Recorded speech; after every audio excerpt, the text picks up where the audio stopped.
to another edition of the Crochet Crowd. My name is Mikey and I'm joining my friends today over at Bernat.com. We're doing a combination project where I'm showing you how to make these beautiful appliques. See this gorgeous pillow?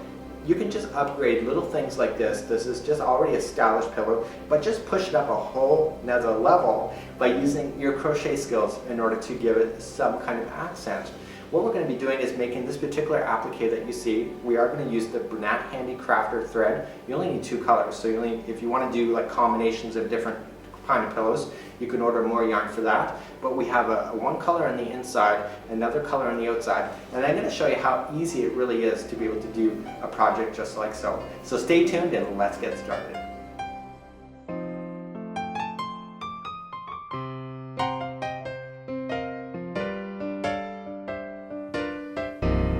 The doily pillow appliques were done by one of these 4 colors. These 2 were put together, and so were these 2 put together. Bernat Handicrafter has many different colors, so you don't have to limit yourself to the creativity that you see here on camera.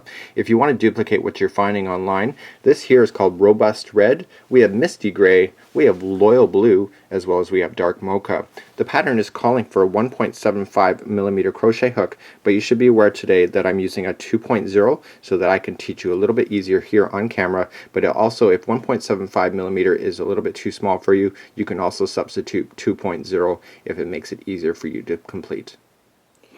In the more information or description of this video, you're going to find a link for the written directions for this particular pattern. What I normally just do is I just print this off, and then I just take a highlighter and I just highlight my way through so that I make sure that I don't skip any steps along the way. And that's just a quick little tip. So now let's begin to work on this doily together.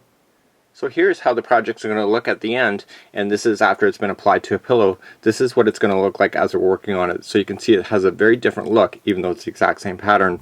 My point for telling you this is that you can either apply it to something to have it all stretched out, or you can just leave it like this as well and have a beautiful centerpiece for your coffee table. Either way, you're the crocheter. You can decide what is right for you.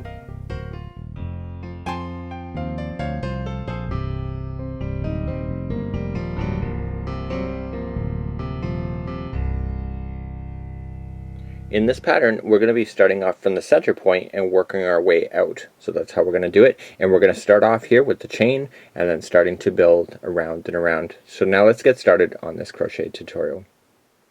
I now have my Handicrafter thread ready, and I got a 2.0mm crochet hook going. The pattern calls for 1.75mm, but for tutorial and teaching reasons online, I need to go a little bit bigger. This also changes the gauge, which means the size of your project, and if you're unsure of that, you can always do a test swatch in order to see what kind of sizes that you're going to end up with.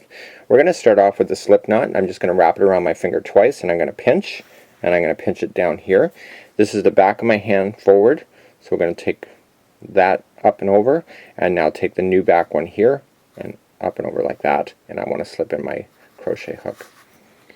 So the pattern is calling for a chaining of 8, and then we're going to form a ring. So let me show you how to do that. This never counts as 1, so we're just going to go back and we're just going to chain. So we're going to go 1, 2, 3, 4, 5, 6, 7, and 8.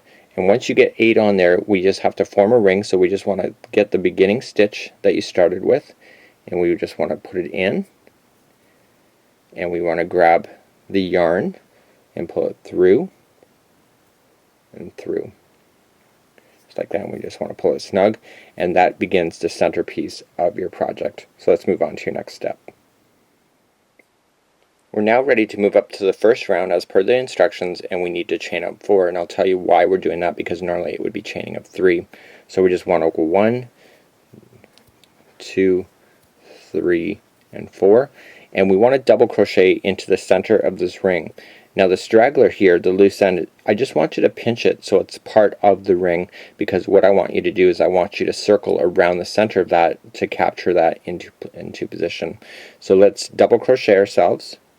Okay, and we're going into the center of the ring, pulling it through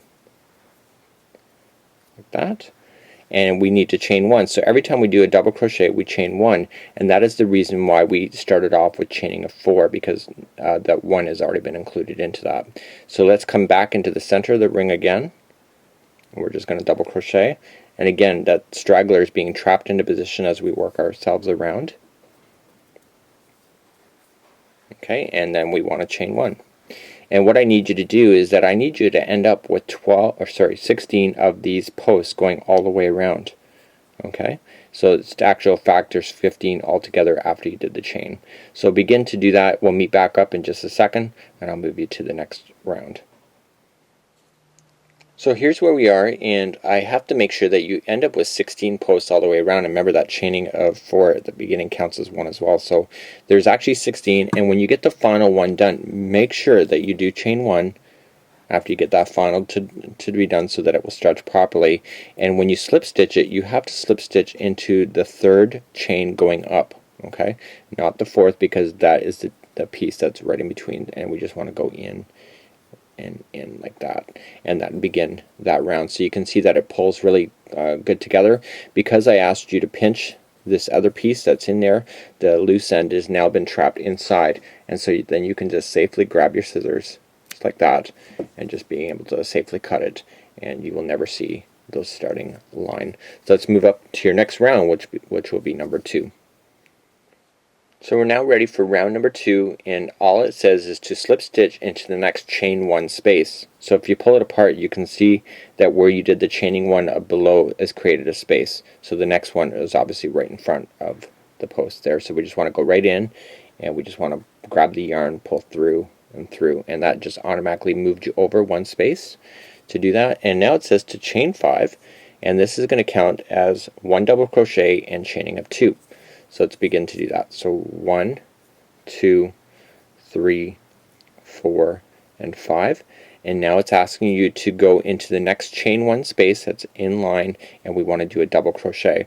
What I normally do here is that I just put my finger on top of that right there, and it prevents it from kind of twisting up on your crochet hook, just like this.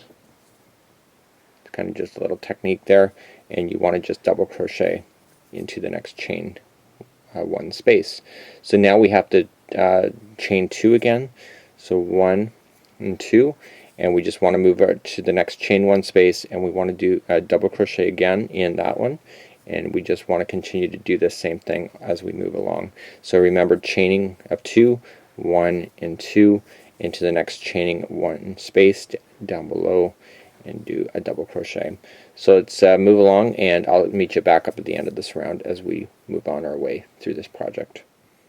So we're back again. We've just come all the way around, and I've just finalized my last double crochet, but we have to make sure that we do get our 2 chains in there before we do the slip stitch, and we have to slip stitch it to the 3rd chain going up, so 1, 2, and 3, and this would make this round complete, just like that.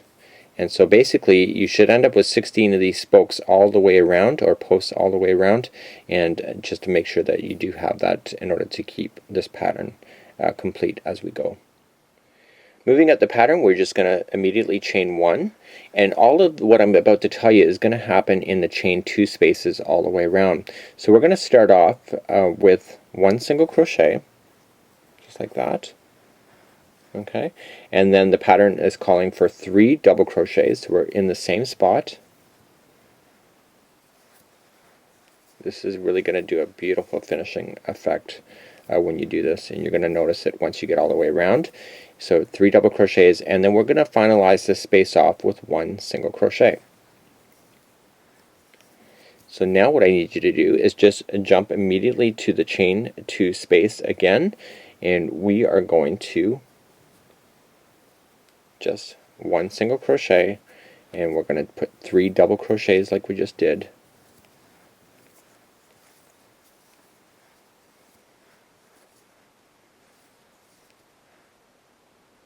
Okay, and then finish it off with 1 single crochet, and just repeat that all the way around this round, and this is actually going to make your pattern really cool from this point going forward. So continue that when we back up where we'll finish off this round. So now we come all the way back around, and now it's time to slip stitch. And when we started off this round, we did 1 chain, and then we did a single crochet, and then 3 double crochets, and where we slip stitch is where we did the single crochet in. So just push your hook in, through, and through, and that'll finish off this round. And now it's time to move up, and you can see this is already really amazing just in the very beginning. So let's move on to your next round, which will be round number 4. We're now ready to do the popcorn stitching that will appear on the top of each one of these bumps as we go all the way around. So in order to get there, we have to slip stitch our way to the very top, and so we're now on the first single crochet because that's where we slipped, and now it's time to slip again, and we're going to slip 2 times. So we're just going to slip onto the next double crochet. So we're just going to pull through and through, and we just want to get to the very next one, which is the third, which is the middle double crochet of the set of 3 that we originally did. So now it's time for us to do a popcorn right at the top of this thing, and what we're going to do is that we're going to do 3 chains. So 1, 2, and 3. We're now going to come back down, and we're going to do 4 double crochets into the same spot that we just came out of. Okay, so let's do that. So we're just going to go in to where we just came out of, but the slip stitch. So we're going to do that 4 times. So that chaining of 3 actually counts as 5. When we go to do the rest of it, you'll see that we're always then putting in 5 double crochets. It's just we have to start somewhere, right? So we need to get 4 double crochets in, and then what I need you to do is just, this is the popcorn, so we just got to drop that stitch off just like that, and we want to come back to where we started, right in the top of the 3rd chain that we did. Okay, so we want to come in through the front, we want to grab that loop, and see how I just pulled my finger back to tighten onto itself, and I want to pull it through everything. And what that's going to do is that it's going to make everything buckle on top of each other, just like so. So now we're on the top of the popcorn, and we need to stretch over to the next one. So in order to do that, we have to chain 5. So 1, 2, 3, 4, and 5. And we just want to come down, and we just want to look right here, and we're looking for the 2nd double crochet spot.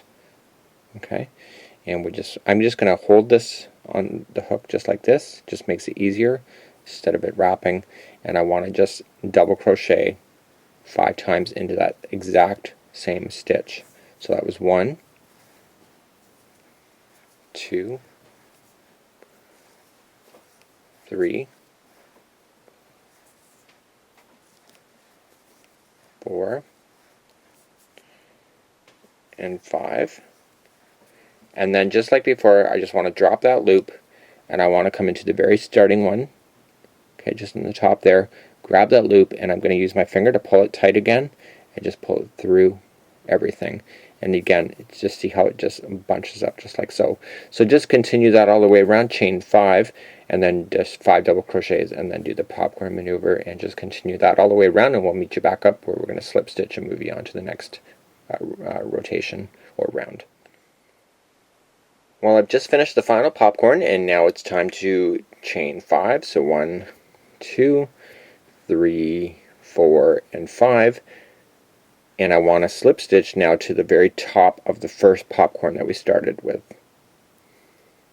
Okay, and we just pull everything together, and that completes that round right there. Pull everything nice and snug, and you can see that this popcorn round really did create a 3-dimensional effect for this particular project. So let's move on to the 5th round as we continue along with this project.